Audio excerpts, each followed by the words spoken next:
What is up, everybody? And welcome to the Beautiful Game. As always, I am not Blake. Senor Blake is unfortunately tied up with some work stuff tonight and had a last-minute cancellation. But he said, you gents, you go on ahead. And I am Ferris, here with Ron. What's happening? And on tonight's episode of the Beautiful Game, way back in May, the underdogs of my Manchester United got stuck in and countered to perfection as they beat the powerhouse and current league winner 4-time of Manchester City to win the FA Cup. But now that we're in June, with Man City licking their wounds, they decide to get stuck in and launch a counter attack of their own as they decide to sue the Premier League amidst the 115 charges leveled against them.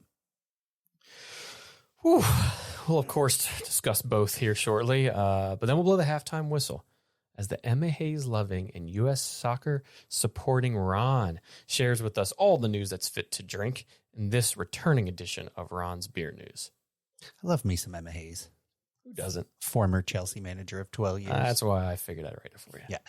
Then, as we move on to the second half, we have a jam-packed La Liga's roundup.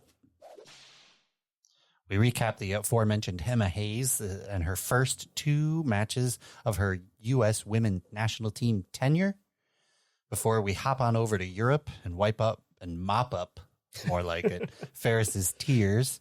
As if you haven't heard by now, Real Madrid win their 15th UEFA Champions League.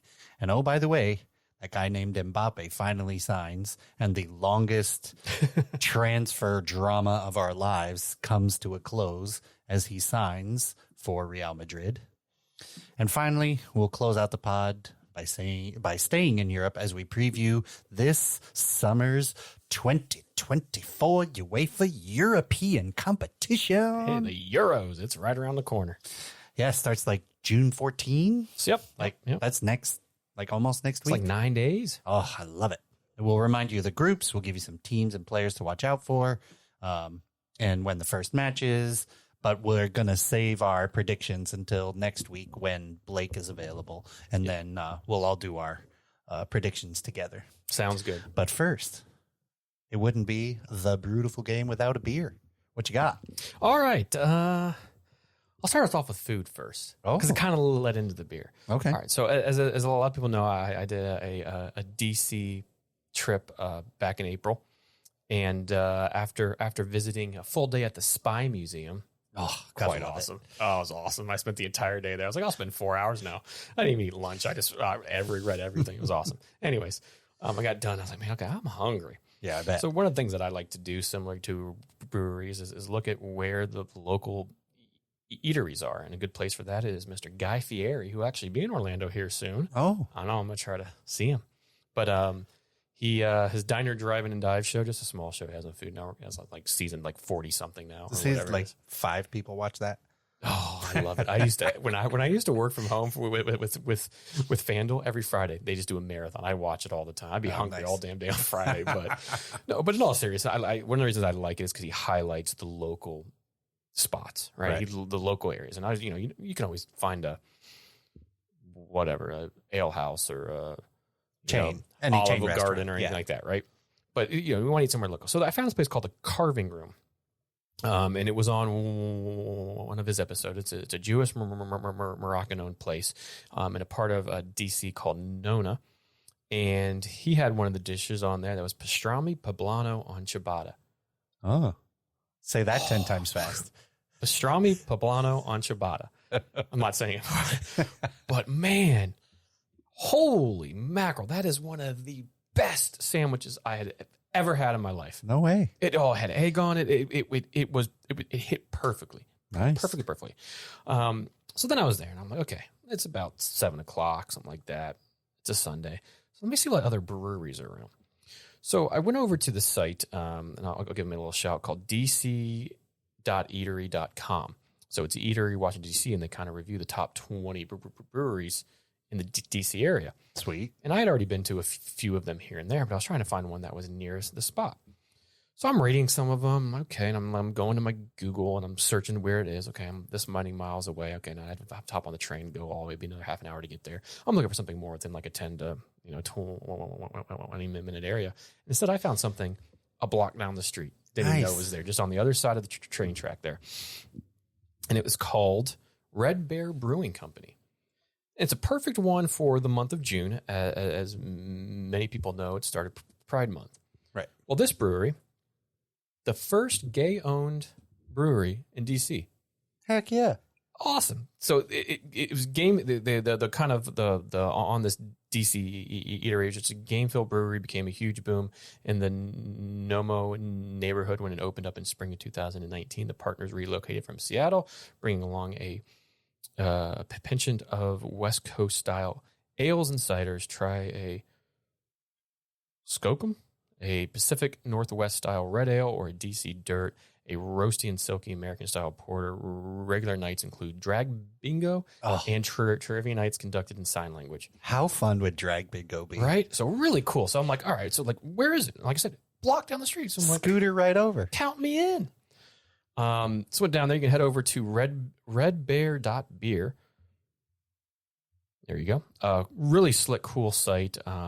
It kind of has this, you like walk through the redwoods there. Oh, fun. Like the forest of, like the Pacific Northwest where they're from.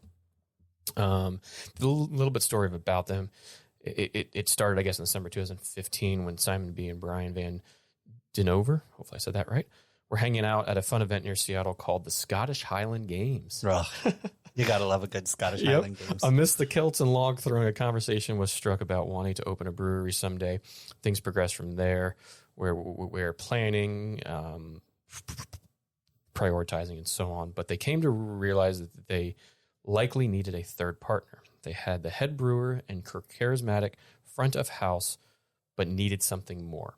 Enter Cameron Respite, stage right in early 2016, who brought management and engineering expertise to the founding team.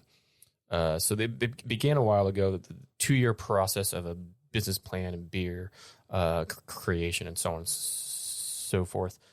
They all kind of decided to move over to the DC area. And then finally, in November of 2017 is where the stars aligned, and they signed a lease for that place. 2 years later, in March of 2019, is when it opened up in DC, the Nomo area of DC there. Core values, awesome, is adventurous, quality, diversity, conscientious, community, and you. And they use a guy holding up a flannel with one of their shirts that says "Embrace the spirit of the unicorn." Oh, awesome. And then the diversity is be different. We are, and we like it that way. So very, very cool here. But the beer we're having is one. Get into the beer fridge. 51st State, a New England style IPA. Okay.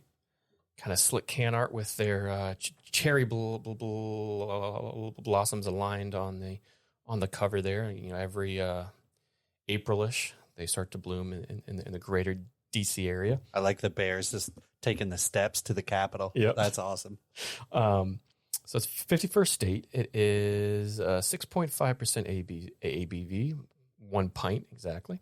So 433 milliliters. And on their site, they have it to go, and it's 36 on the old IBU.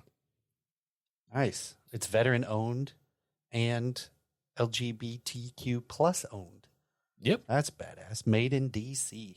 Very, very cool. It tells you the can date, 4/19/24. So I was there. Hell, I was there.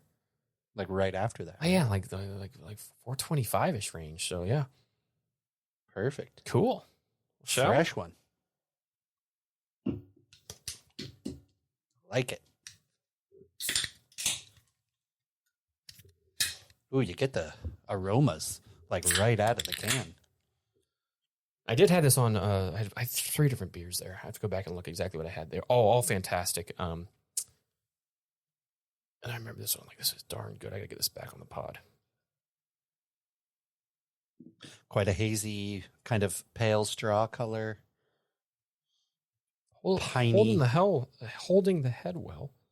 a very piney, kind of like that piney aromatics. Mm-hmm. I tell you what, I actually have the full pint glass here. Yeah. With mine, it fills it up perfectly. Yeah, mine is the American pint version. Yeah. Well, cheers, mate. Let's try it. Sláinte. Happy Pride Month to all.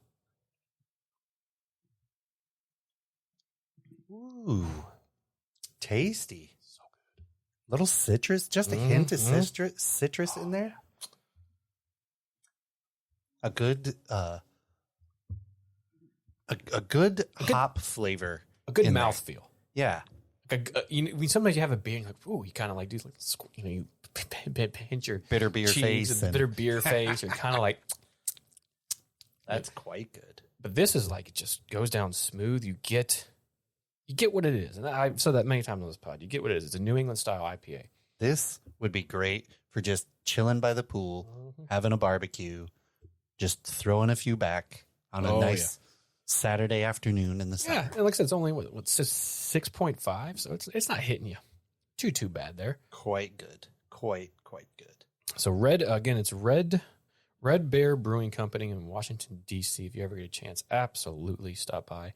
Fun place, too. Very, very cool place. You go in and tables, and they have a outdoor area, and there's games. You kind of walk around. There's a shop where you can kind of buy some merch, which I did. And then you go around, and the bar kind of wraps all the way around. And then on the other side, you see like a stage, and perfect. And that's where they do like the drag. Oh, that would be so fun. Drag bingo. Oh, that sounds so fun. Very, very cool place. And right off of whatever train stop it was, I don't remember, maybe the Nona May stop, right off the train stop there. I'm talking like less than a block away. So, perfect. Very cool. Good choice. Thank you, sir. All right, should we move on to a little footy? It'd be rude if we didn't. Cool. The FA Cup. Man, that seems like forever ago, eh? Wasn't that like 12 months ago? I think it was only 2 weeks ago, but yeah. Feels like it. Exactly. So much has happened between then. Oh my gosh, yes. Anyways, a few Saturdays ago, and amongst the stories, the day before that Eric Ten Hag would be sacked no matter the outcome of the FA Cup, he and his Red Devils, led by two 19-year-olds, take down the English giants of Pep Guardiola and Manchester City to win their lucky number 13th FA Cup. With all the betting odds on Man City to trounce Man United, it was Alejandro Garnacho who capitalized on an uncharacteristic Man City mix-up between Guardiola and keeper Stefan Ortega in the 30th minute of play to make it 1-0. Then less than 10 minutes later, one of the best countering goals that you will ever see, and I'm not just saying this because I'm a Man United fan. If you have not seen it, go find it now. Just the ball from Rashford, Garnacho. The part I love about that, his head's up as soon as he gets the ball. He's looking to see. Yeah, which is very uncharacteristic of him this season. Yeah, almost in a way, right? Because he's head down and just drives. Yeah, but it was really good to see it all. There plays the ball to Bruno, and then an absolutely lovely pass. One of the best, just cheekiest, smartest ones that you will see by Captain Bruno Fernandes to Kobe Mainoo, 19 years old as well, with a lovely just slotted home goal, and that made it 2-0 before half. So, of course, you're like, okay, this isn't good. Pep didn't seem too thrilled on the sidelines there. No, he was not. So subs were aplenty at half, and on for his men was a talented winger and playmaker, Jeremy Doku, who, in fairness, probably should have started the game from the start. Agreed. He was causing some havoc and getting us good shots. But it took him and his side until the 87th minute for Doku's goal to come. And that proved, in the end, to be a little too late, as Manchester United went on to defeat Manchester City 2-1 in the FA Cup. Glory, glory, Man United. Glory, glory, Man United. Made my heart happy. Manchester is red. A completely uncharacteristic win throughout their season, but somehow a few things helped them out. Where the hell did that come from? One, Manchester City had to still be hungover. I mean, they were off the pace. Come on, we've all partied. I don't mean that literally. I know. Right? But they were off the pace. They were doing dumb mix-ups. They were turning over the ball, very uncharacteristic-like. They couldn't seem to connect like they normally do. Just a really off game for Man City. And Man United was able to, capitalize. Yeah, and it was the first time we actually saw a bit of a back line there from United. 2 fit center backs. Say what? Yeah. Varane and Martinez in there. Which the second time all season you've had a back line? Right. It's probably the second time they played together. Remember, they played together a lot last year, and we were one of the best center back pairings in the league. So for them to finally start this game, and Dalot and Bissaka. Amrabat got the start over Casemiro. Amrabat in the last few games of the season really started to come on, and his partnership with Mainu in the midfield there was good. Then you had just the tough Energizer bunny of Scott McTominay that would just do anything for the club. Then Rashford on one side, who has been a bit of a City killer in games of past, has scored a wonder goal against them earlier in the season. Hasn't scored a lot, but seems to always kind of haunt them. Yeah. He actually had a good game, although he has not throughout the entire season. That pass, cross-field sublime. Switch. Perfect counter. Could not have put it on a dime in a more perfect place if he used a missile homing system to put it there. If there was nobody on the field and he stopped and you had all the time in the world to hit it, he couldn't have done it. And he just absolutely played. It was really beautiful. And then Garnacho, and then a false 9 with Bruno Fernandes up front. So there was no Højlund in this. Now, the game started as you expect, kind of City just pushing, United countering when they could, if they could. There was a penalty shot there early on. I'm not so convinced. But nonetheless, it was not called. It was a Martinez and Haaland in the box kind of grappling. Was not called. Onana made a few good saves. And then the second half, when Pep realized, maybe I didn't start everybody that I probably should have, Doku came on for Kovacic. And then who came on for Manuel Akanji? Might have been Aki, or might have been Aki. And kind of interesting, in the 56th minute, Kevin De Bruyne came out for Julian Alvarez. De Bruyne did not have a good game. No. Very, very rare. Very, very rare and uncharacteristic from him. And he probably deserved to come off, in fairness. And that seemed to kind of liven up the team a little bit more. And like I said, they went on to score. But United, amidst, them being the severe underdogs and everybody thinking that they're just going to get trounced and that they're just going to get killed. Erik ten Hag, this news broke that, regardless of it, he'd be sacked. Was he sacked? We still don't know. Huh. Yeah, we still don't know. I think United is totally screwing up there. And not because they sacked him, or I should say didn't sack him. It's because they have not come out and said, haven't backed him, anything. Which so what that leads us to believe, like the common public, is if they're not going to come out and back him, they're basically grapevining him until they either find somebody better, and if they don't, then they're going to let Ten Hag take the next season until they find somebody better. But why not just come out with your plan? Yeah, when you put it that way, it sounds bad. It is bad. Yeah, but I don't know. He doesn't deserve that treatment from the ownership. No, but then again, it's not the ownership necessarily writing the headlines or asking him the question for the past 3 months in every post conference. How do you feel about your job? Are you going to get sacked tomorrow? What all of these things? It's not. But they're here's where they're screwing him though. They're not pouring water on the fire. I get that, but if they're going to fire him, which is totally their right to do, yes, by not letting him go after the World Cup, I'm sorry, the FA Cup, they are preventing him from finding other jobs at these teams who are looking for managers right now. Yes. And that's not very fair. Right. But the whole thing is if. And Ten Hag, I think, handled it quite well when being asked all these things in the reports. And, basically saying, but I haven't heard anything from ownership as far as I know. I'm carrying on. we're putting this together and we're continuing to progress. And he just kind of said all of the right things in terms of it. Listen, if they want to fire me, I'll go and I'll win trophies somewhere else.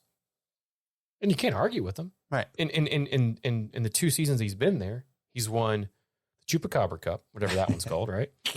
Went to the FA Cup final playing Pep's team last year, right, and lost, got beat pretty good.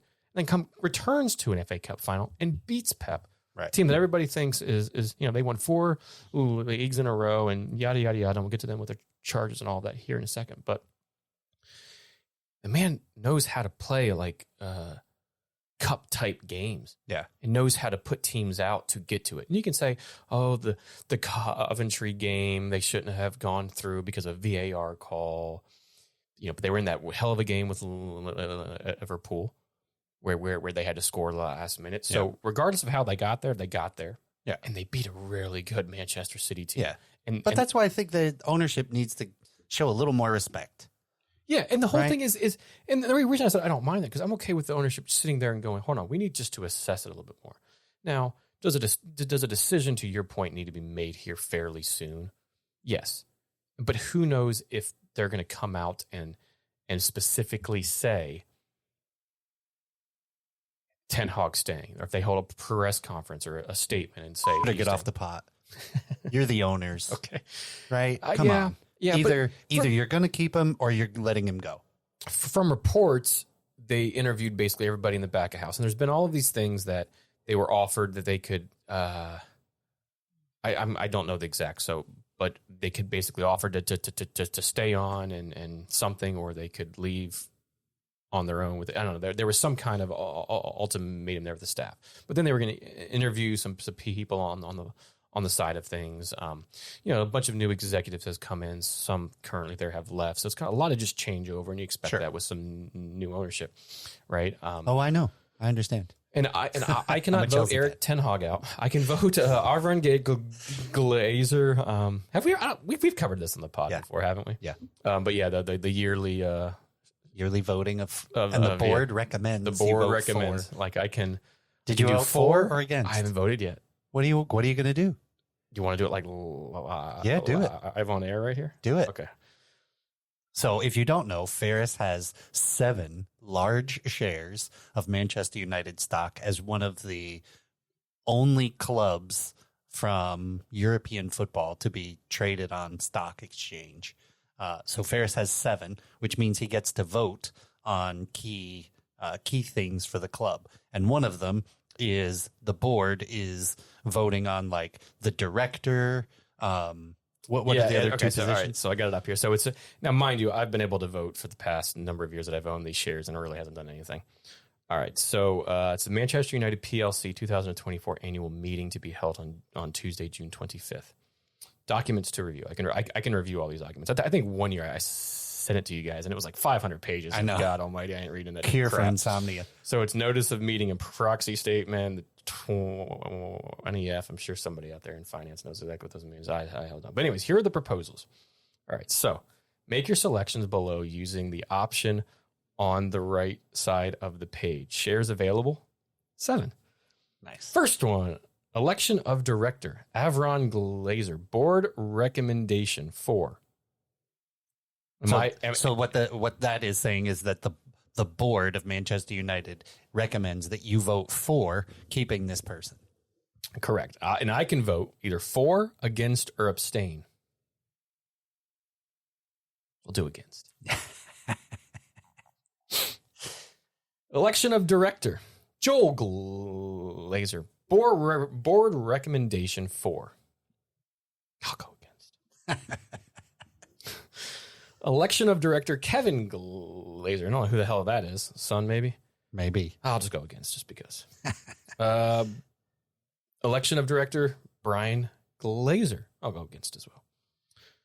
Election of director, Darcy Glazer Kazowitz. Just because you have a different last name than some of the others, against. Edward Glazer, against. Rob Nevin. Just because you're not a Glazer, we'll go for. Election of director, John Reese. Wasn't that the guy that helped Sarah Connor in Terminator? We're going 4 just on that alone. Brilliant. Robert Leotow. I think he just came in. We'll go 4. He's relatively new. Yeah, I think so. So we'll go 4. John Hooks. Sounds like he owns a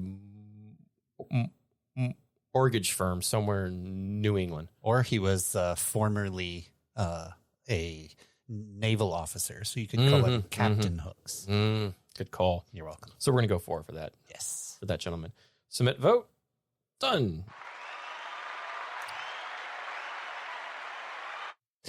Your selection has been successfully submitted. Congratulations.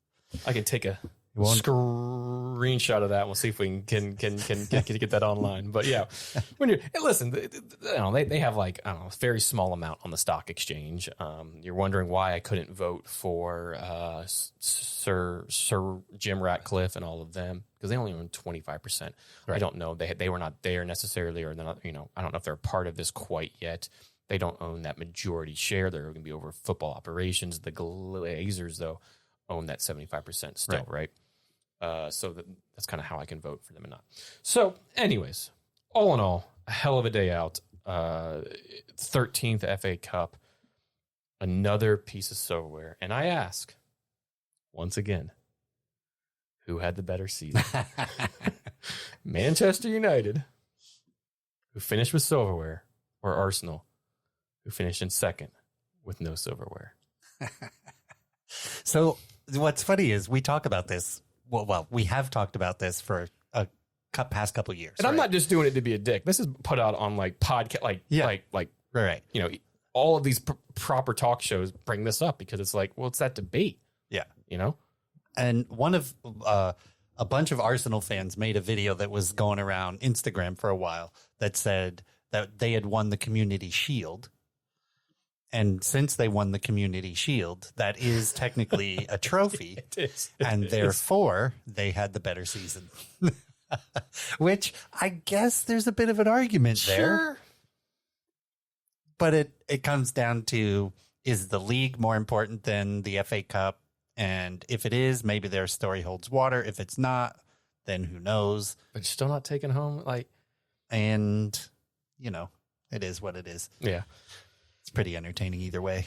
Anyways, but it's fun to watch our Arsenal fan friends, Blake and friend of the pod, Phil, just turn their brains inside out whenever you ask that.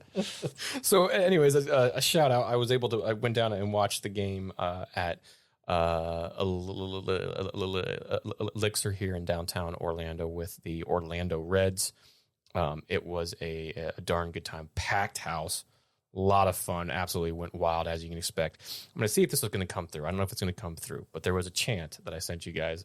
It's a Man City chant. Oh, okay. But let me see if it comes through through the mic here.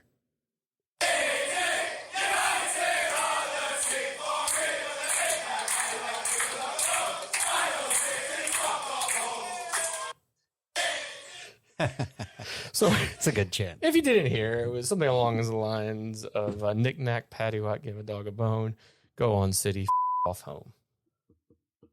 Brilliant. Manchester is red. For now. Until whatever happens next time. Until they get relegated. But you know what is interesting? What is? You know what's this Monday, June 10th?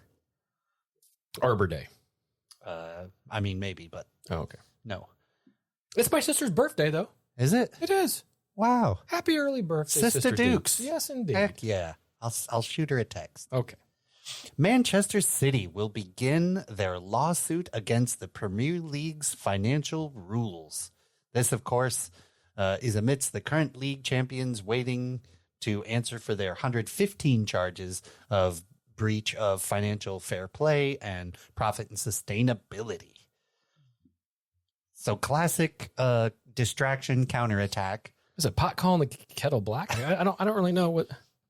Yeah. So the idea here, which, I mean, I get it. This game is played everywhere, but this is a massive distractionary tactic by someone who is often guilty With high-powered Right. lawyers. With a lot of money and high-powered lawyers, and they are suing the Premier League for basically the Premier League suing them.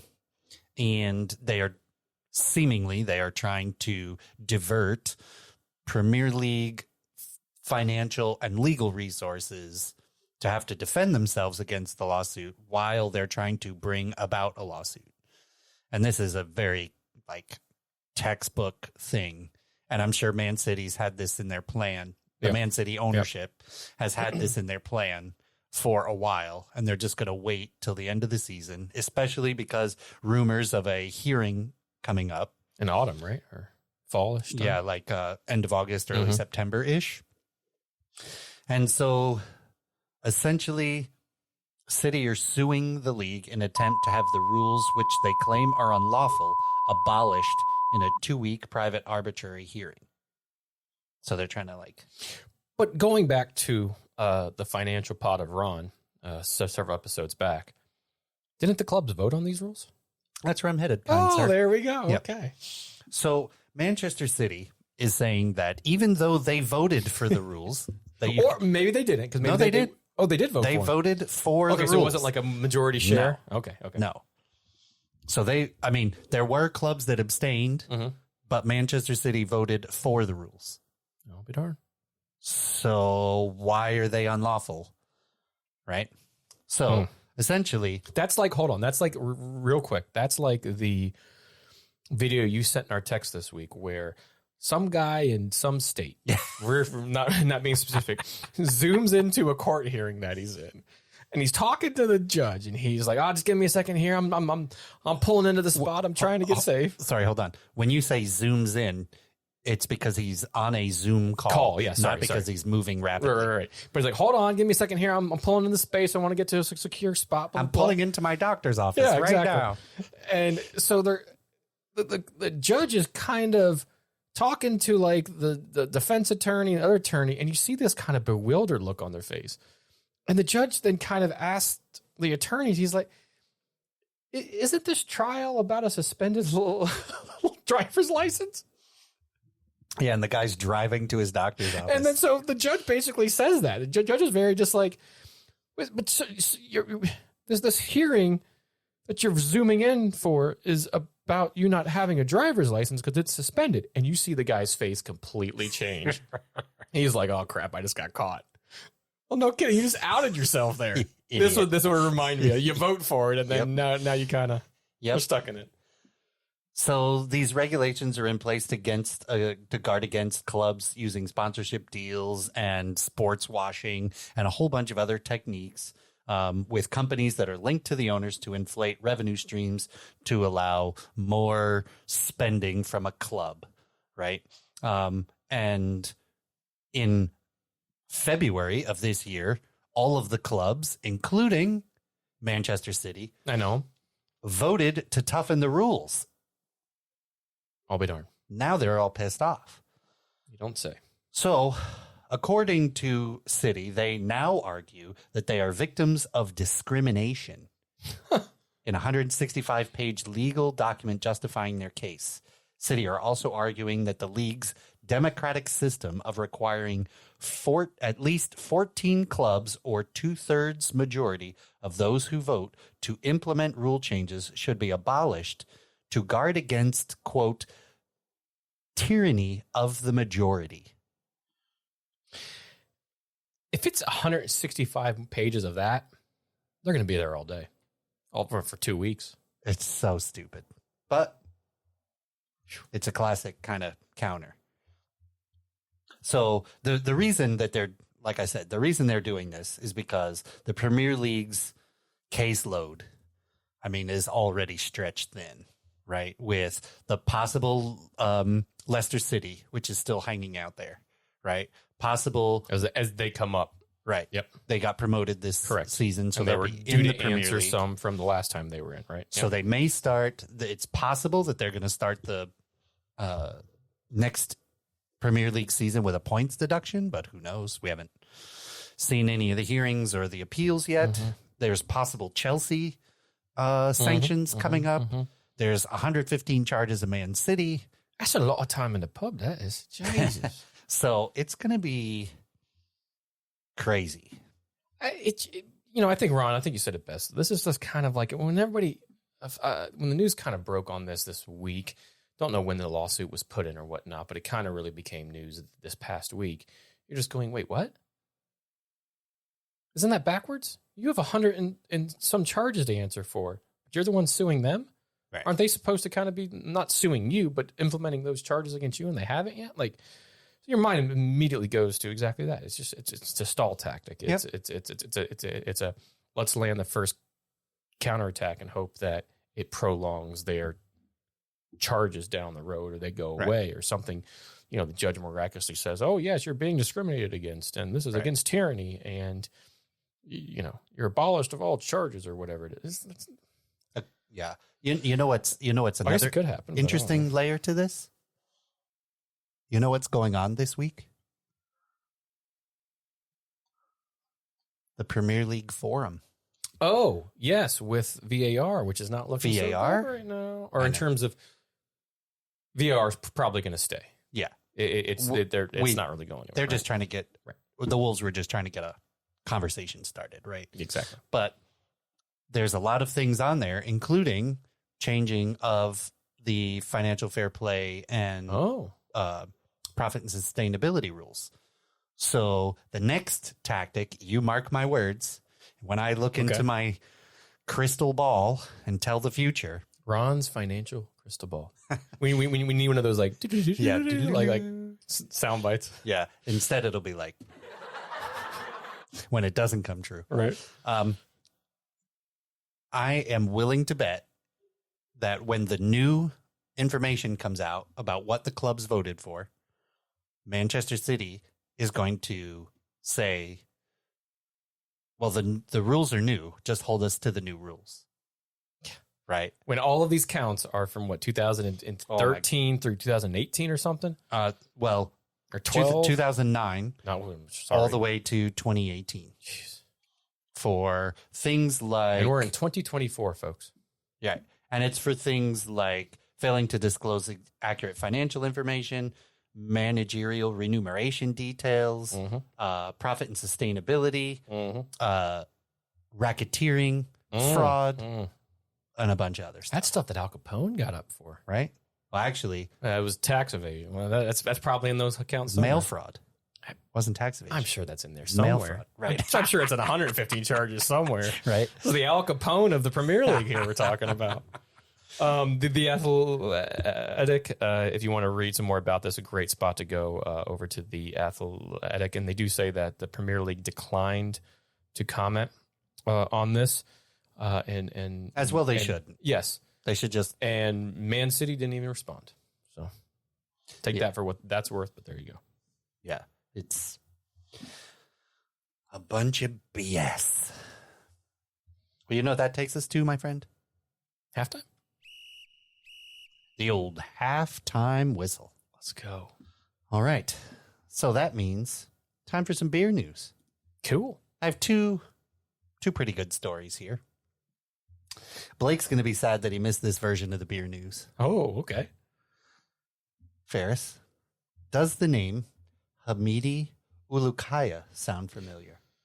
Sorry, Hamdi Ulukaya sound familiar? Can't say that it does. You want me to tell you who he is? Absolutely. A Turkish billionaire. That's who I thought. Yogurt mogul. Now you know that's who he where is. I knew him from. Mr. Chobani.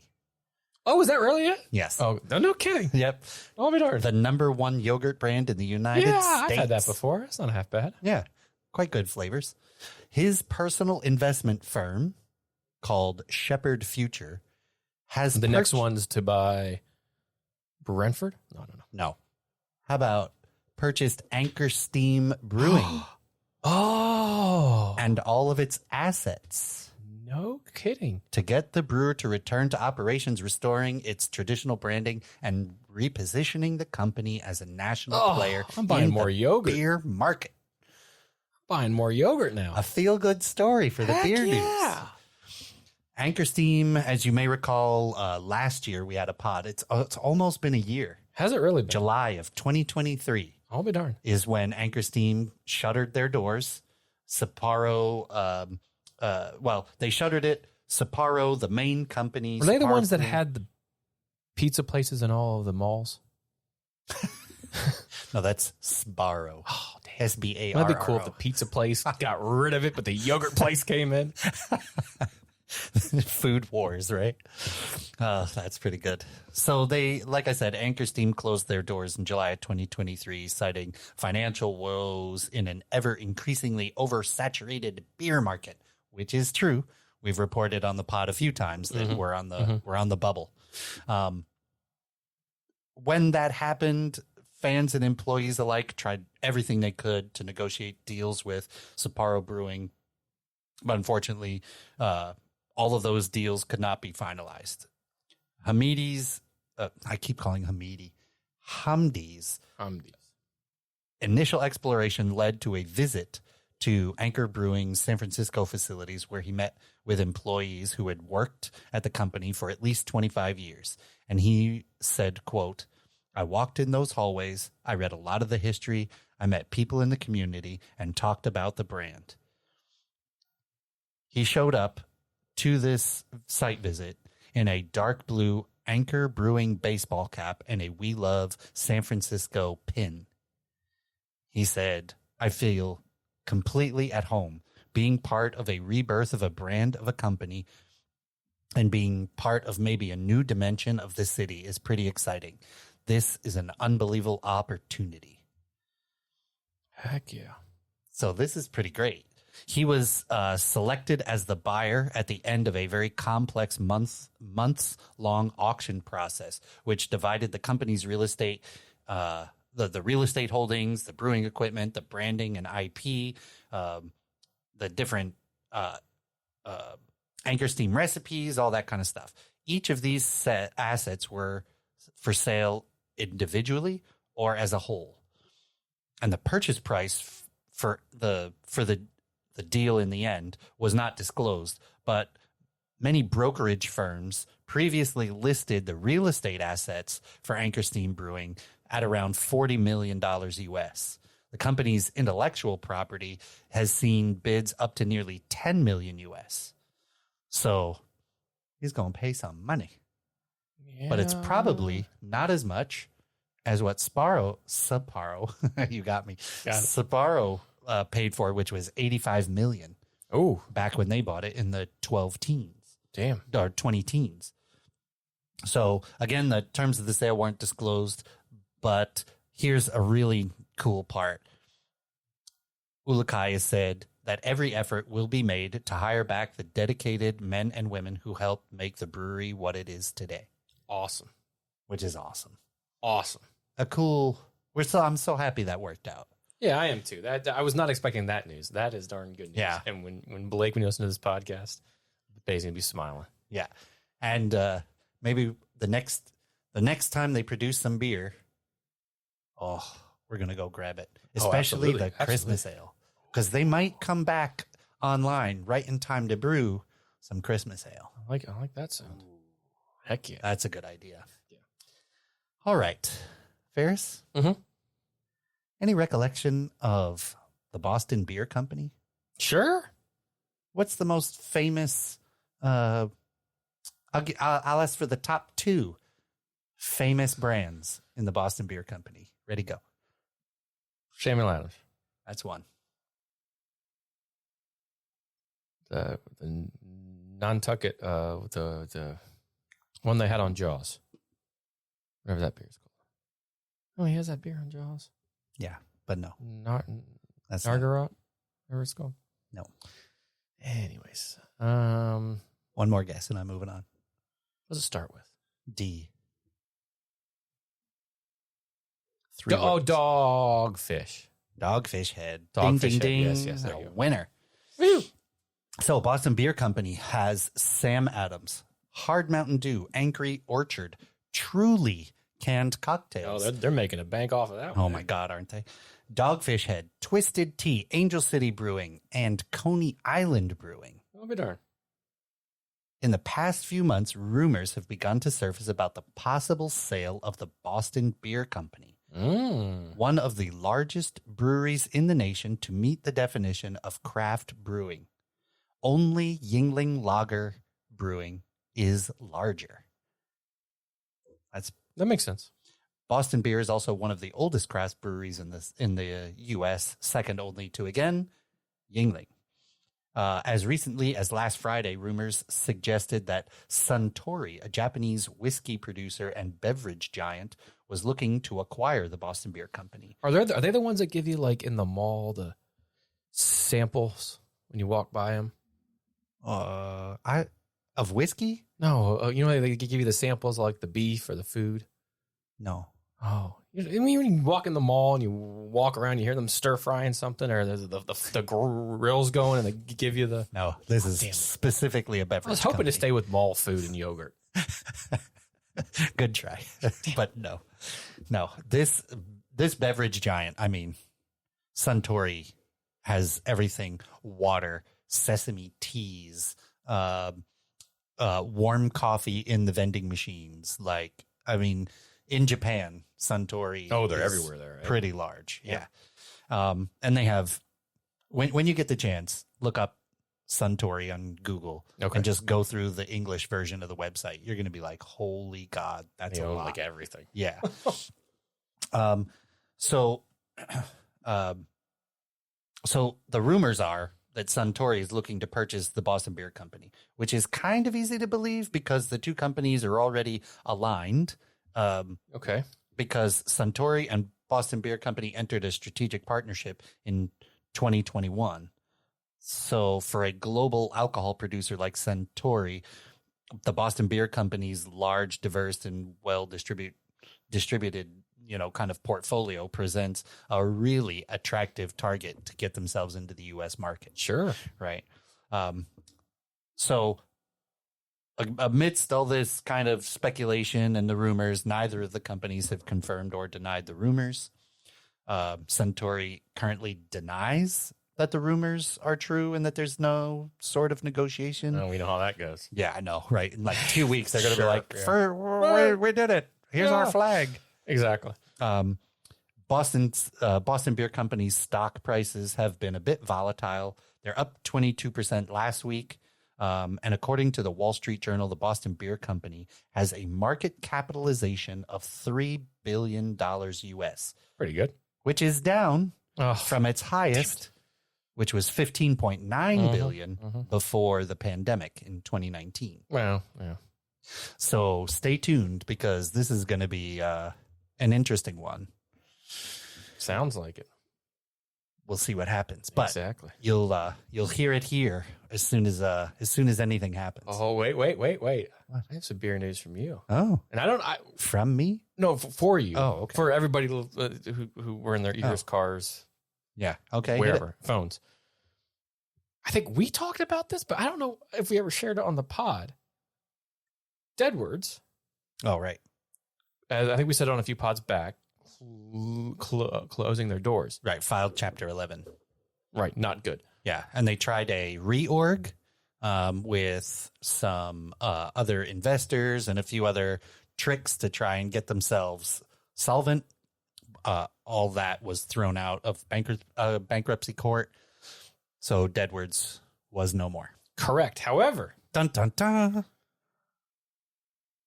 A brewery that we once took part in a media day. Yep. When they opened up in 2018, Ivanhoe Park Brewing acquires Shuttered Deadwords Brewing Company. Yep. It was announced at the end of May there.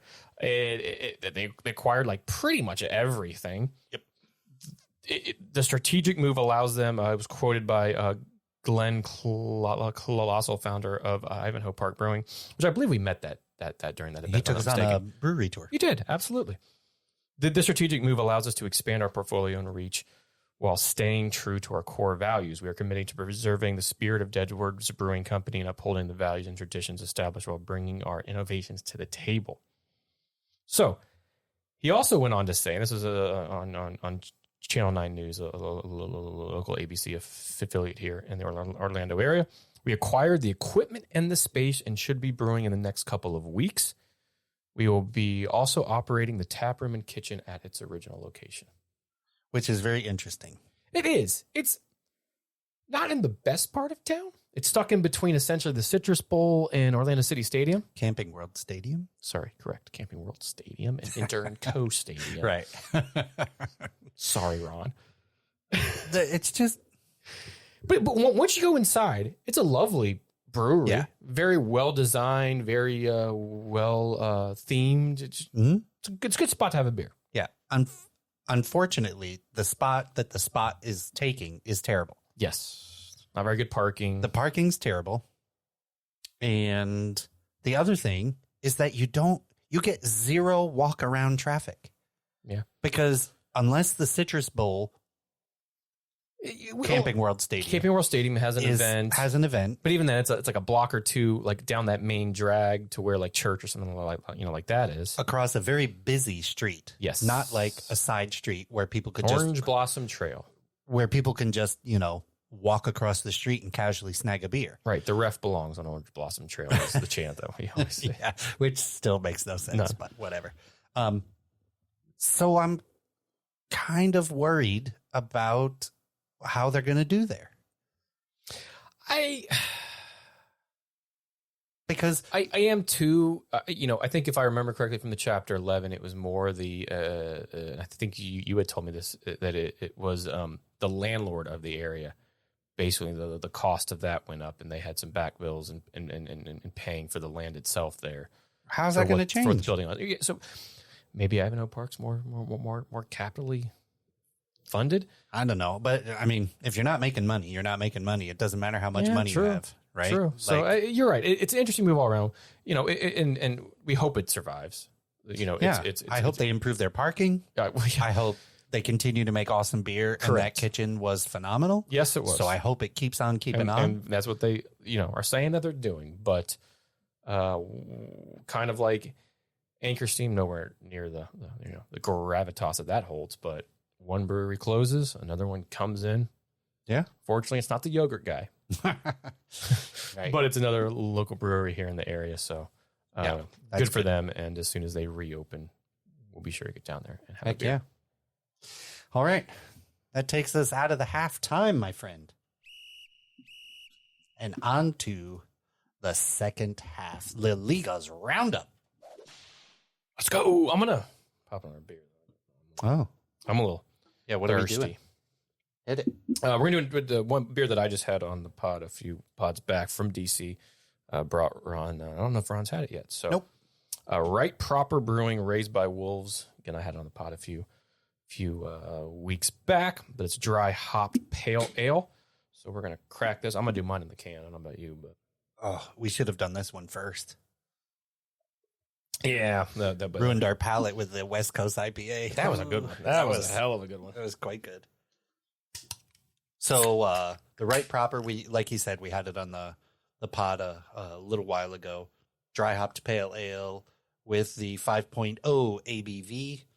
Served to me by a Chelsea fan, so there you go. Oh, perfect. Enjoy your Europa Conference League, because we forgot to say, since Man United won the FA Cup, they are now in the Europa League, and that bumps Chelsea down to the Conference League, Europa Conference League, and Newcastle out of Europe. So a win-win all around. So one quick thing before we go on to the La Liga's roundup. I am okay with us being in Europe. It's the only trophy we haven't won. Fair enough. So we can win that, and we have a collector's set. And then set. maybe whoever your head coach is can get a tattoo. Actually, did you guys name a new coach? Yes. That is for the next Leicester pod. coach. It is. And I kind of Ferris, don't wind me up. Okay, it's fair enough. But I will say why I kind of moaned at Europe is come August, come September, come fall, when Champions League and Europe starts up again, they're on an all new format. Right. So that's a math problem all on its own. So we'll save that till the fall. But anyways, we're having a good pod. I don't need to be worked up. We'll stay in Europe, but first we're going to stay in the States. Not necessarily Washington D.C. I don't know what that means. That was like we'll eventually we're going to stay in Europe. Like but first we'll go to the States. We'll go back and forth real quick. But Ron, let me know what you think about this beer. Will do. On the can it says, "Do right, drink proper." As well you should. Why not? Here. Ooh, whoa, different. Yeah. Dry hopped pale ale. That's good.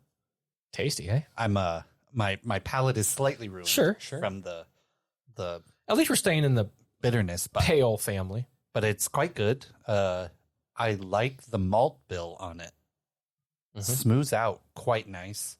Good head retention. Solid, kind of lighter caramel color. Sure, yeah. Quite tasty. Good choices all around. Thank you, Washington, D.C. Fun town to go to. Sure, they got some Declaration of Independence, Constitution, some old documents there, and a couple of the White House and Washington Monument, and whoopsie daisy. Got some good breweries and some good places to eat. Did you just whoopsie daisy? Yeah. Who are you? Hugh Grant? But a very fun town to go to. Spirit game, DC United, good stadium there at Audi Field. If you ever get a chance, definitely go and get lost in Washington, D.C. But now on to the La Liga's roundup. U.S. beginning. Emma Hayes era beginning. Oh, Ferris. It's great to see her. I hear angels singing in my ears. Great to see her. So yeah, that began. She was only like, I don't know, she won the league with Chelsea. Took a picture on Stamford Bridge with like 17 million cups that she's won at Chelsea. Oh yeah. Like it was a whole lot. Yeah. Got on a plane, flew over here, did this whirlwind tour of press conference. Oh my God. Everywhere. Like Today Show and you name it, she got it. If you want a little bit of more in depth on that, I listened to a podcast and I want to give them a shout out because it's back. The Athletic has a podcast that is now back. It's called Full Time with Megan Linehan, and all about the women's game. They're about three episodes in, and the one particular was Emma Hayes touches down in U.S. soccer.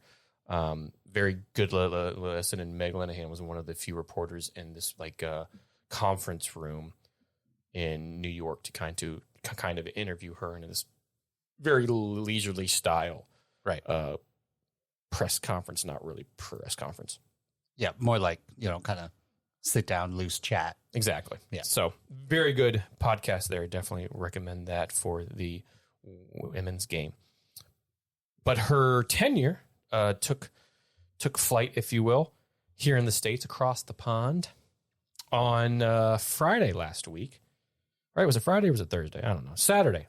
Completely lies. Saturday afternoon, about 5 o'clock. They took on South Korea in what would be a two-leg affair. FIFA ranks the U.S. as number 4 team in all of the land, and South Korea is ranked number 20. And it was a darn good start for Emma Hayes. She interesting just roster that she brought in, some names that you wouldn't really expect. How Hirschfeld, who's had a really good season with DC, with the Spirit so far. We'll get to a 16-year-old that made her debut just last night. Sweet. Yes.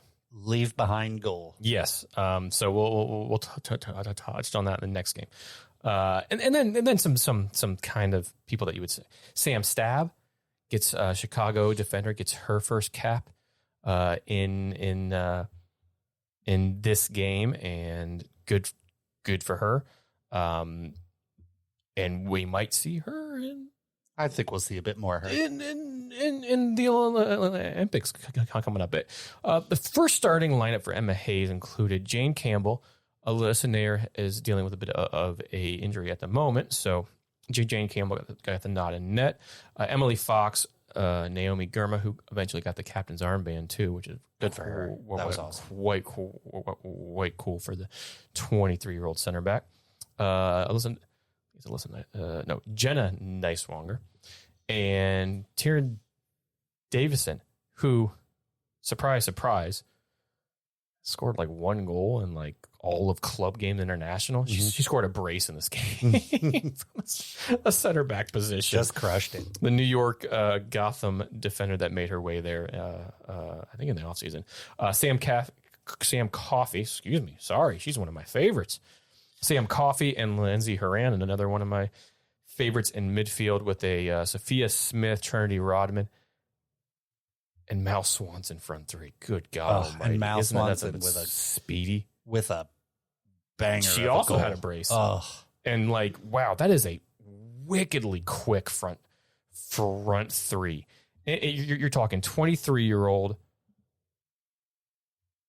26-year-old in Swanson, and Smith, 23-year-old. And like their pace is if you play EAFC in like the 92 plus range, like they're fast. Yeah. They're talented and they're good. And they can score goals. Swanson scored 2 in this. And then behind them was a bit interesting, but a familiar face to at least Emma Hayes, and her first call up in like 500 and some days or something like that. So it equates to like 2 years of her first U.S. game. Kat Macario gets a start in this in the number 10 position. Kind of figured that as she came back for Chelsea this year off of a season of injuries last year, but a player that Emma Hayes is very, comfortable with and knows. And all in all, a 4-0 defeat of South Korea. Darn good showing. Could be the starting lineup come the first Olympic game here. Don't forget, as we get into that, this is a kind of her last chance of seeing that before she has to pick her 18-person squad. right. It's not your typical 26 maybe? 20, it's 24, 23. That's usually somewhere in the 20s when it comes 20s, to World Cups and that sort of thing. So 18-person squad. And you definitely saw her test out the talent pool, if you will, because in the second game, which was just played last night against South Korea, the first game was played in, where was the first? Colorado. Yeah. And this game was played in Minnesota. Nice and chilly. Yep. And some rain, too. Man, it rained good there yesterday. But completely different starting lineup. 9 changes in this, including the goalkeeper, Casey Murphy, who had herself a wonderful game. Some really good saves by her in this. But Emily Sonnet and Sam Staub, who got her second cap, started at center back with Casey Kruger, and then Neiswanger once again got the start.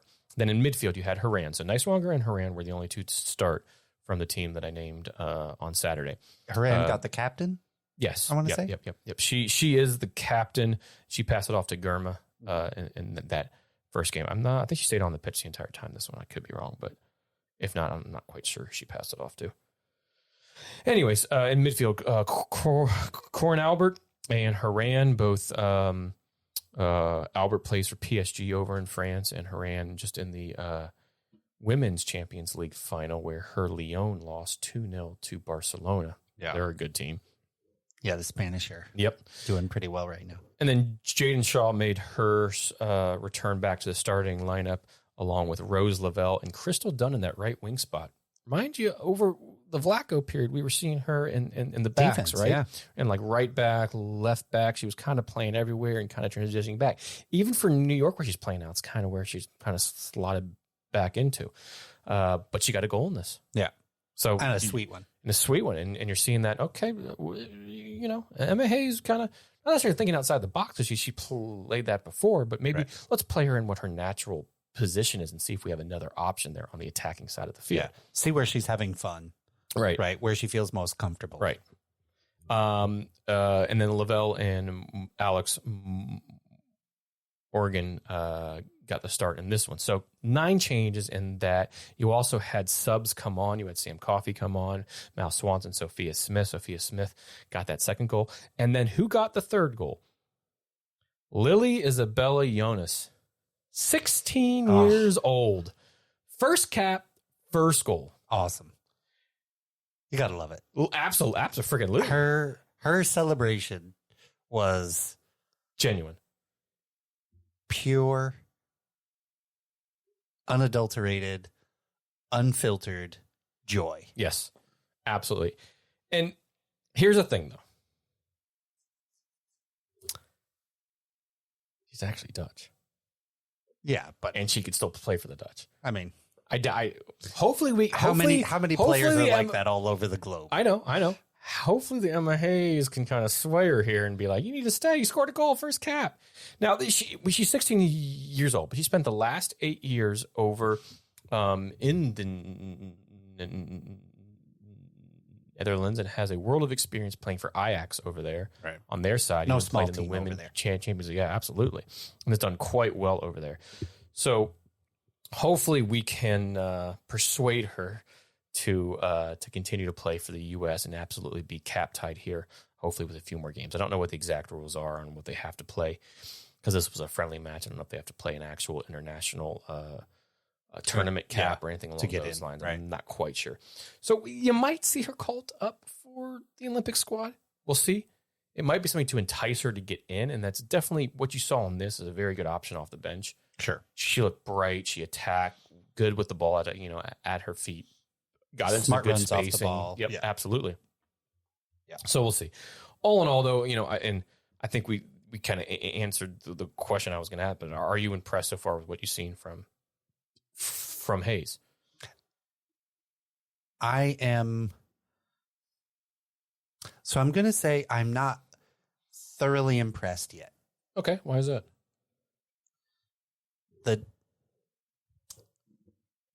What Emma Hayes has done in her tenure at her other teams, this doesn't scratch the surface. Sure. We're playing Korea, who was 11th. Sure. And this is just the warm up, right? No, they're 40th in 40th. Sorry. in the FIFA ranking, yes. 40th. So all she's doing is looking at no goals against, though.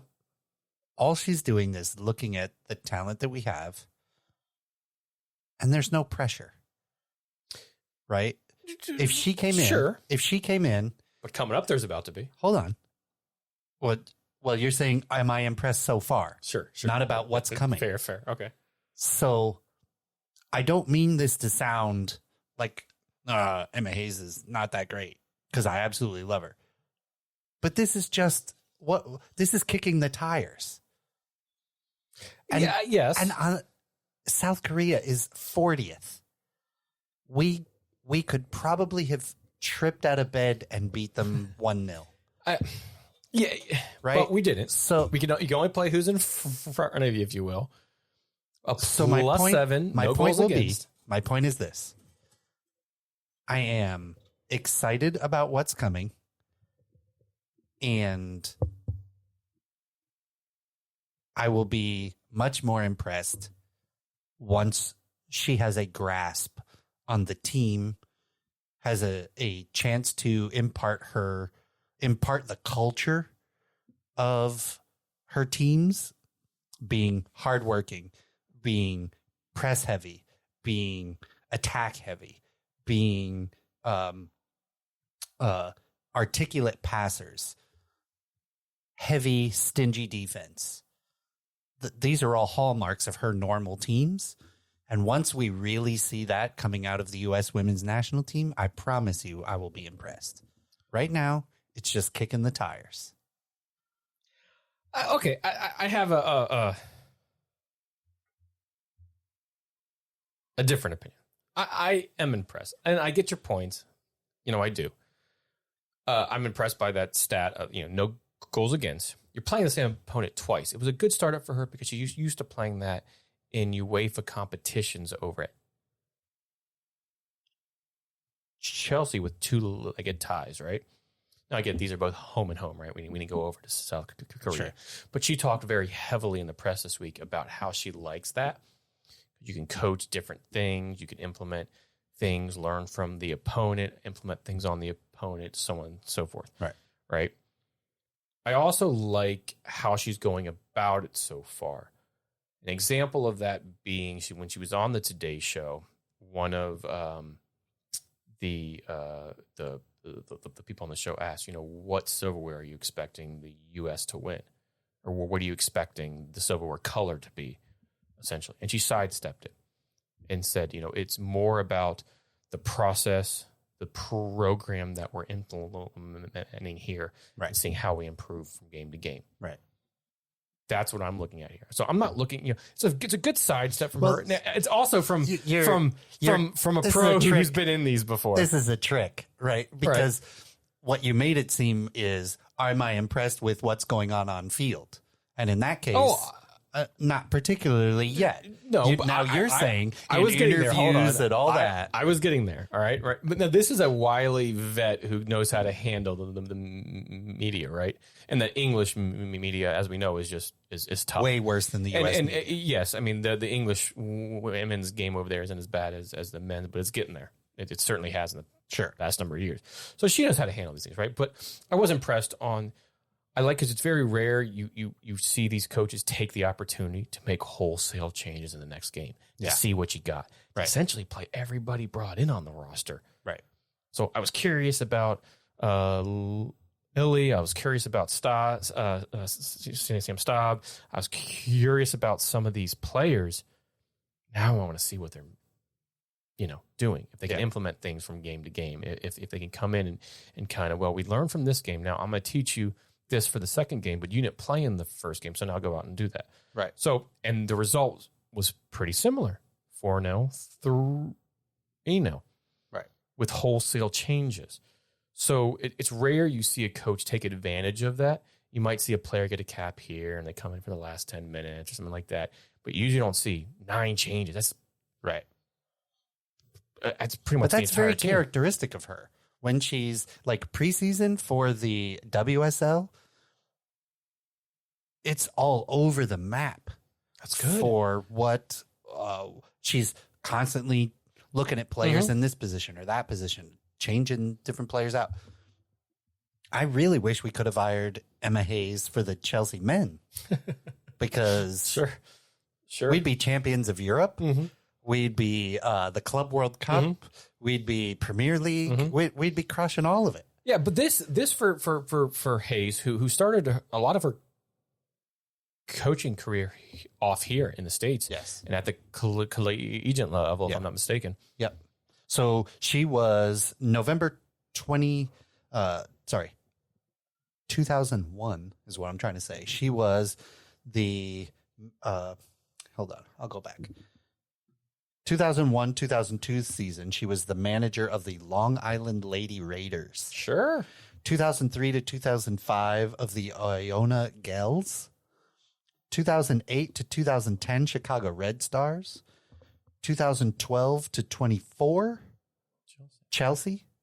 2024 to who knows when, the US. But what bigger job, right, in the women's game across the globe? Still, the U.S. women is the premier job probably across the world. Sure. At least on the international level, if not also the club level. It's a massive job, right? Yeah. And to come in at a time when you're changing over, you're kind of changing the guards from, the Rapinos, the Alex Morgans, the Ali Kriegers, the old winning guard. Yep, exactly. Lauren Holidays. And she's on Fox right now. Scored the shot from half against Japan in the World Cup final. Yes. Oh my God! Why can't I remember her name? I know, I see her. Carly Lloyd. Carly Lloyd. Oh, thank God. So kind of changing. We're at that time where we're changing.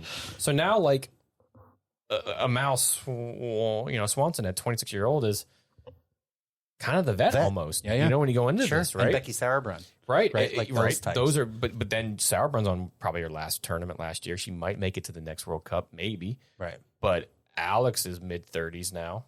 She doesn't have a whole lot more, and these are legends of the game and legends of U.S.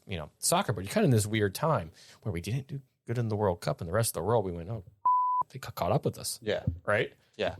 And they surpassed us, which we thought wasn't going to happen. Right. Right. We thought that was a bit of a ways off. You're coming in at this time, and to come back to the States for her, and she could see in some of her going back to and kind of circling the whole thing up, that whirlwind tour that she did. See how much she enjoyed it, how much she's happy to be here, how much she is looking forward to the challenge, to the opportunity to be here in the States to hopefully drive us forward into this next U.S. women's soccer period of time, because it's needed. And you can tell she firmly believes she's the person to help them get there. Yep. So it's exciting time. I'm excited. Time. Much more to come with her in the U.S. women all throughout the summer. Real quick, her winning percentage at Chelsea, 71.12%. Pretty darn good. That's pretty darn good. That's awesome. And she has won the England Women's Super League 2015, 2018, 2019, 2021, 22, 23, 24. She won like 7-8 times. Yep. She won the WSL Spring Series in 2017, the Women's FA Cup in 14-15, 17-18, 2021, 21-22, 22-23. Except for this year, Manchester United ladies won it. Yeah. Yep. Manchester United, FA Cup, both teams. Yes, they did. A sweep of the FA Cup. Yes, they did. The FA Women's League Cup in the 2019-20 season and the 2020-21 season. The Community Shield in the 2020 season. The Women's Champions League runner-up in the 2021. She's been awarded the best FIFA football coach of 2021, men's or women's. She was the WSL's manager of the season 2015, 2018, 2020, 2021, 22, 23.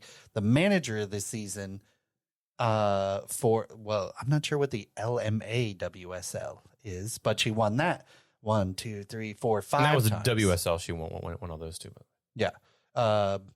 Manager of the month, like 1, 2, 3, 4, 5, 7, 8 times. Women's Super League Hall of Fame inductee of 2021, the FWA Tribute Award in 2024. She's an officer of the Order of the British Empire, which means she's been knighted twice, my friend. She's up there with like Darth Vader and like she's Blake would be so proud of you. Thank you. Oh, that's funny. So if you are at all a person who likes the U.S. women's national team, this is a very exciting time. That indeed. So take that, Pia Sundhagen. Suck it. It's the first time we've had a PSU on like a reference on the spot, I think, ever. We got to suck it out of it. Well done. Well done. Well, we will stay in Europe, though, or we'll move over to Europe, whichever. With the UEFA Champions. We got to mop up your tears. Yeah, for the 15th freaking time. You son of... I know. I'm so bored of them winning. Right. Real Madrid survive an unexpected first half by Borussia Dortmund, which saw them hit the post once, boss play, counter with pace, round the keeper, test the keeper, but not hit the back of the net. Oh, it was so heartbreaking. They did everything. I mean, they did everything I'm at the but deli. in the net. I'm at my buddy's deli. There's a table behind wearing some Real kits. I got my Dortmund kit on. My new one has not come yet, but I had one of my Dortmund kits on. Pint in hand, bratwurst, just best life. The food there is pretty phenomenal. Yeah, and like the first half, I'm like, oh my god, this is gonna come back to bite us because we can't score. Yeah, and it does. Adam Emmy was telling a friend, he's like, hey, listen, if Gio Reyna was in this team, would he get in the starting lineup? I said no. I said no, because where Reyna wants to play is in the center of the park. He's not going to get in over Julian Brandt, and his other positions right mid, and that's where Adam Emmy plays. And I said, what Adam Emmy brings is speed, counter, a threat. And sure enough, in that first half, he was. And my friend just looked at me. He's like, yeah, you're right. I'm like, I know a little bit, but yeah. I know a little bit about Dortmund. And in fairness, he doesn't know a great deal about Dortmund. But I said, that's kind of why. But couldn't capitalize, and that absolutely came back to bite them as the smallest man on the pitch. Danny Carvajal in the 74th minute headed home the match opener. And then less than 10 minutes later, Dortmund. Of course. By a Chelsea loanee, might I add. You're welcome. and I think he turns it over like, listen, this is a big enough mistake where Chelsea don't want to bring me back. I don't have to go back to that dumpster fire, so I'm just going to turn it over here on the biggest stage and be fine with it. He wasn't going to go back anyway.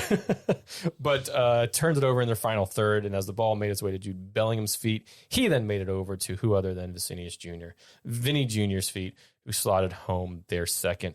So 2-0 it ended. Like most people expected, in fairness, but it was a much tougher match for the 15-time Champions League winner. And they just got Mbappe. Like, that's not fair. Well, I don't think it's going to be quite as easy as everyone's saying. I don't think so either. but we'll save that for a little bit later. Well, here's real quick as we hit that point, though. Remember, Tony Kroos, this is his last game. Yeah. He went off on a very good style. Obviously, the amount of trophies he won rivals, Hayes trophy cabinet, and he's won this thing 7-8 times. He's won it. Like he's like the Jordan of the rings and everything else. But he retired. I think that could be a bigger loss than gaining Mbappe, because what Kroos can do in the park. Because Kroos started this game, and he has for most of the season. Modric just started here and there, came off the bench. He just signed a 1-year extension. Right.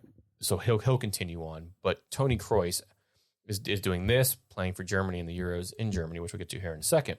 And then he's done. Right. Absolute legend of the game. But what he does in that midfield, along with the Tchouaméni, is boss games. With Valverde in there as well. Those 3 boss games. And Kroos was a big part of that. The balls he played, you saw that throughout the Champions League. Yeah. That ball against, was it Man City, that threading ball?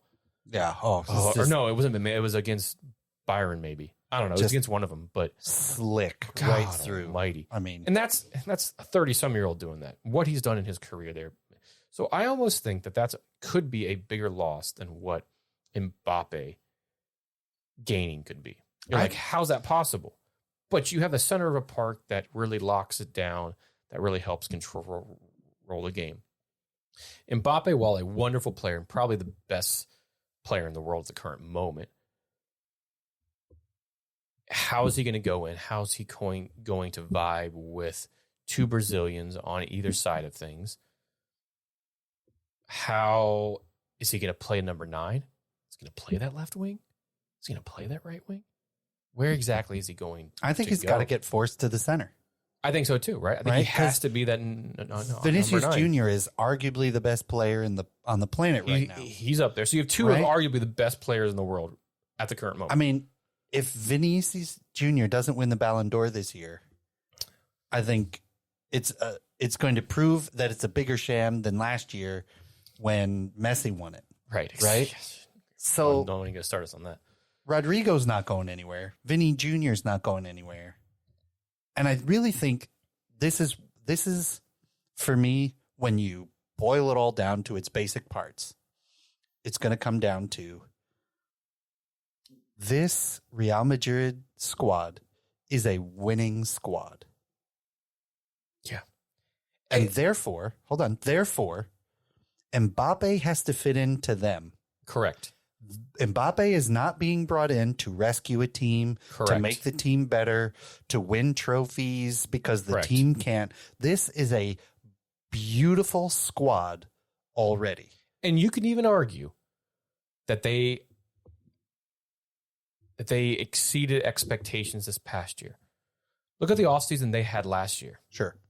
Who did they bring in? They lost Benzema, right? To the Saudi League. They brought in Joselu, not a big name signing. Once played at Stoke or Blackburn or some, like that. They brought in, who was the other kind of? The big one though, Jude Bellingham, right? But that's it. So in a way, you're kind of rebuilding, you're changing some things over, and yet they still won La Liga. They still won the Champions League again. Right. So expectations now with Mbappe is even higher. Now it's like you have to win every game. You have to win every cup. You have to, score the most goals. You have to you're going to win the quad. It's probably certainly possible, but is it? It's all up to purely obtain. Are you going to pull an undefeated season like a Bayern Leverkusen? Are you going to win the Champions League straight out? Will they be favorites going into next season? Yes, absolutely. Yeah, everywhere. Right. Every competition they're in. But to your point, he has to fit into them. How's that going to gel? How's that going to work and move? Right. Very, very interesting to watch as we get into next season. Just real quickly from the Dortmund side of things, they gave it a go. They absolutely did a wonderful tournament. They have nothing to be ashamed about. They held the best team, in my opinion. Yep. They held the best team on the planet them. Yep. For 74 minutes. Yep. Right. Yep. And they had plenty of chances that they unfortunately couldn't capitalize on. And the corner goal by Carvajal, 10 minutes early, they did the same thing, Right. and it was just wide. Yeah. They ran the exact same play on the corner, and he scores. Yeah. So And then the second goal, they have a nothing to hang their turnover heads in their about. own third. Bingo, and a team like that's going to make you pay for it, Right. and they did. But nothing to be ashamed of. I was hoping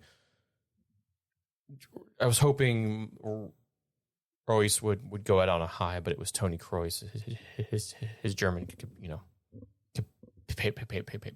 patriot, going out on a high instead. So, well done, Madrid. Yeah, whatever. Screw off. See what Dortmund does. I hope you lose next year. All right. Speaking of Germany, the Euro 2024 is starting up in Germany. Didn't you know? When? All right. So we'll remind everybody of the groups here in just a second, but it kicks off 9 days from now on Friday, June 14th, with Germany, the host nation, taking on Scotland in that first game. That's a heck of a first game. Scotland. Gotta love it. Right? Scotland, big tournament again. Love it, love it, love it. All right. So, Ron, you want to run through the groups and just remind everybody what's going on? You got it. So, Group A, Germany, Scotland, Hungary, Switzerland. Tough group. Tough group, by the way. Sure. Hungary, no slouches there. And the Swiss, no slouches there. Pretty tough group, all things considered. Germany should get out of it, but tough group. Group B, another tough group. Maybe even the group of death. Spain, Croatia, Italy, Albania. Poor Albania. It should be noted. Yeah, right. It's always the Albanians right there.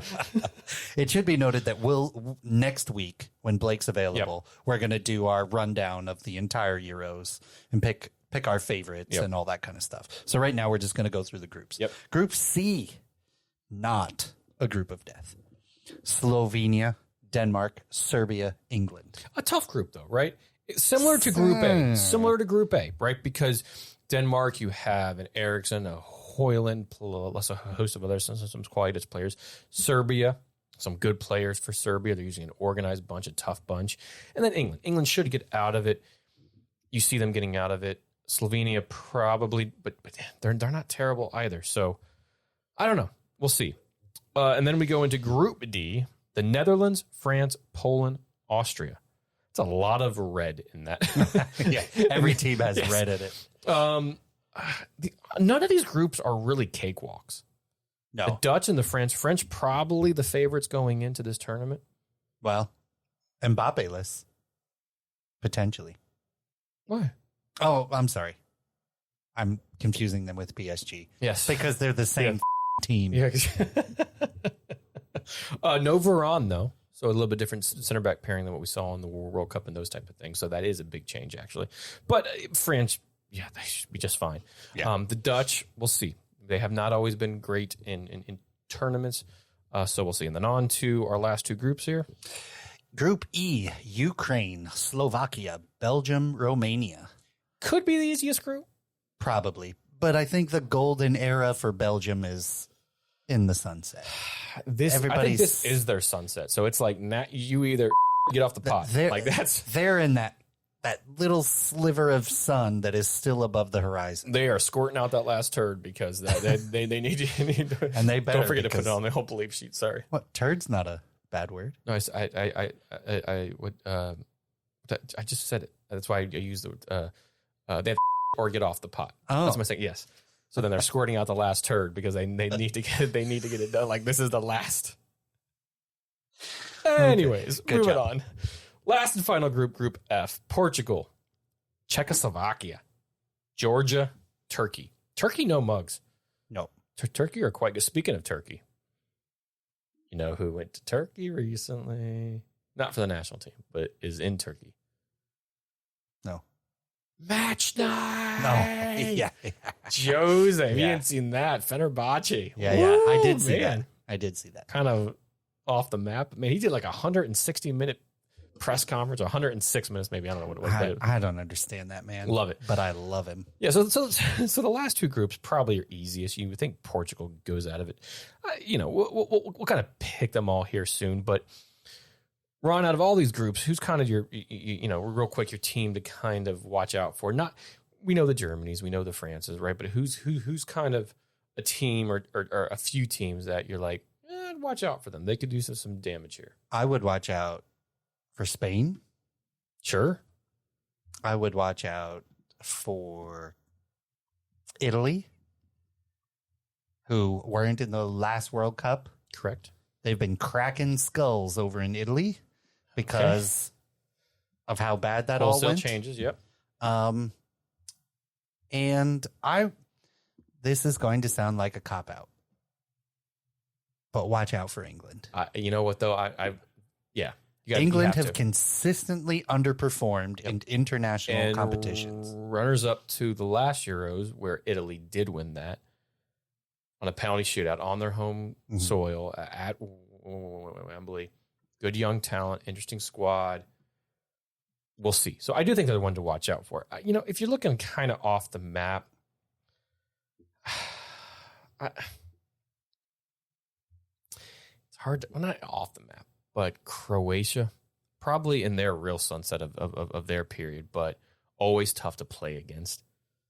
Yeah, they're just not consistent enough to put balls in the back of the net. They're always seeming to make a semifinal. You're like, how the hell did they get there? That's true. Defense. Exactly. Yeah. So I think they're one to look out for. I like Serbia coming out of that group too. Really? I do. I like the Serbs. I think they can do some damage. I think they can even do some damage to England. That might be a 1-1 game possible, or something like that. I can't get behind that one. Okay. All right. And then we're curious to see what Belgium does. As we just talked about they're really on their like golden era is coming to what you think is probably an end. But Lukaku's a formidable goal scorer. He is for Belgium. Come on, don't you laugh. For Belgium, he is. Don't you laugh there. I will admit. Look, what's the latest news? He's the first person you see on there. I will admit for Belgium. I will admit that he usually shows up well for the Belgium national. He does. Now, no, as of right now, I don't think, and Ron, I think you can check that real quick since you're there, but no Champions League final goalkeeper in Thibaut Courtois. Yeah, injured. Well, he played in the Champions League final. Yeah, but he didn't. I mean, screw Dortmund. I need you to play on that one there, buddy. Interesting. Just see what they do. They should get out of the group. You expect them to, but you could see some upset of going, listen, they may not get out of the group. They may not. It's possible, and that could be kind of that big kind of up. But Belgium have always seemed to be like the dark horse in every tournament, and they've always failed. Yeah, they're always in that conversation. Oh, watch out for Belgium. And then they're always like, they bump out in the round of 16 to like Slovenia. And you're like, what the hell? Always a bridesmaid, never a bride. Exactly. Who's their manager again? It's not the guy, Roberto Martinez. Is he still there? I think he is. He might be. Hold, please. Looking it up. No. Sure. It is Domenico Tedesco. Absolutely. Italian-German football manager. I'll be darned. Isn't that some... And he has... Wikipedia is really terrible about their tables, so it's hard to follow. 834 matches played? I don't know. I have to do some research. Anyways. Shall we leave it there, Ron? I think it'd be rude if we don't. Okay. We'll wait for Blake to do the rest of it. Yep. We'll talk a little bit of players. We'll give you our player of the tournament top scorers award. It's not Golden Boot. It's a top scorer award. Yeah, right. Get that right. Right. And then we'll pick our teams getting out of the groups. Your top 4 teams with the most the 4 best third place teams in each group that are the highest scorers. Mm-hmm. There we go. Easy as pie. Clear exactly. And then we'll fill out our bracket, give you who's going to play in the finals, and then who we got winning 2024 European champion. And you know what's crazy? Right after this, Man City won the league, and we had the FA Cup to look forward to. Then we had the FA Cup. Sure. And we were like, all right, well, we got Champions League to look forward to. Right after the Champions League match, when Dortmund unfortunately lost. You had US Soccer and Emma Hayes era. Right. I was looking forward to that. Yep. But I had this overwhelming sense of like, there's not much going on aside from, there's not much I'm excited about aside from like the NWSL. Right. The MLS.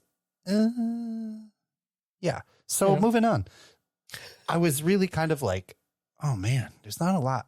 But then I started realizing we have the Euros coming up June 14. Then we have right after that, on the heels of that, the 20th, we have Copa America. Yes, indeed. Right? Then on the heels of that, well, kind of. They kind of cascade in this order, though. We have the Olympics. We do. We have a summer of soccer. And then I think I saw like the Community Shield between Man United and Man City is like August 10th. Already? Yeah. Jesus, that I was feels like, quick. oh my God. And then we're going to be back in the Premier League vortex. Jeez, You got to love it. But that has been your La Liga's Roundup. Nice. Well, I guess that wraps us up. Sure. What beers did we have there, Ferris? Again, from Red Bear Brewing in Washington, D.C., veteran-owned, LBGTQ owned as well. We had 51st State New England style pale ale, 6.5%, and a damn good IPA. Agreed. Quite a good IPA. And then our second one here, which I had on the pod a few weeks ago, and is a darn good pale ale, Right Proper Brewing Company, Raised by Wolves, dry hopped pale ale. So 2 DC beers, great beer game there in the capital. If you ever get a chance, absolutely hit these 2 breweries up and a host of others. And don't forget the Spy Museum, because you'll be there all day. You'll just, time will evaporate. Love it. That's one of the cool things about all those museums in DC. I didn't even hit half of them. I have to go back to hit. Air and Space Oh my Museum. God. Like, you walk in, you're like, I want to The see National this. Archives Museum. I didn't know they're closed on Sundays and Mondays. FYI to those of you out there, only open Tuesday through Saturday. Interesting, but So, check us out on Untapped. sure. Check out our socials. I just had a really pretty good beer. I went and had a working lunch and put up beers and a new restaurant in town just to get out of the office kind of thing. So follow us on Untapped and the Instagram and the Apple Podcasts, Spotify, all those places. Yep. Get us wherever you want. you get podcasts. Anywhere you get them. And tell your grandma. Yeah. Bless it. Tell Still her. trying to get all the grandmas. If you love her, tell her. Yeah. If you don't tell her, that means you don't. You just tell her. You don't love your grandmother. Yes. You don't I didn't want to say that out loud, but yes. I'll do it. Ferris, you got a Zlatan quote? Tell me when to stop. Stop. Ooh, good sound. Ooh, I already have one check on one of them. Yes. Okay, so we'll go with the other one. Okay. Zlatan is quoted as saying, I like guys who drive through red lights. I always drive like a maniac. I've done 325 kilometers per hour in my Porsche Turbo and left the cops eating my dust. I've done so much mental stuff, I don't even want to think about it. That's hilarious. Zlatan, and the little thing is Zlatan, the adrenaline junkie. Yeah. Did you see that Zlatan all-time soccer video No. I sent? I put it on the I wonder if I saw that. Yeah, I put it on the group chat with all of us. Yep. And it's Zlatan picking his top 11 all time. It's quite good. I don't know if I've seen that yet. Yeah, it's quite Interesting. good.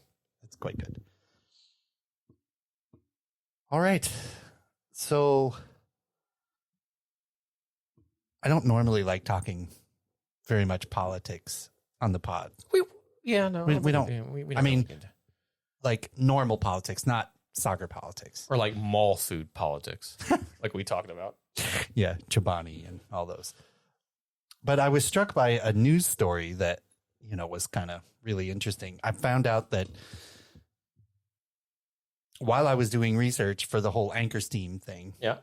you know how the ads pop up on the side and they tell you different things that you can purchase or that you can view or blah, blah, blah. Sure. Right.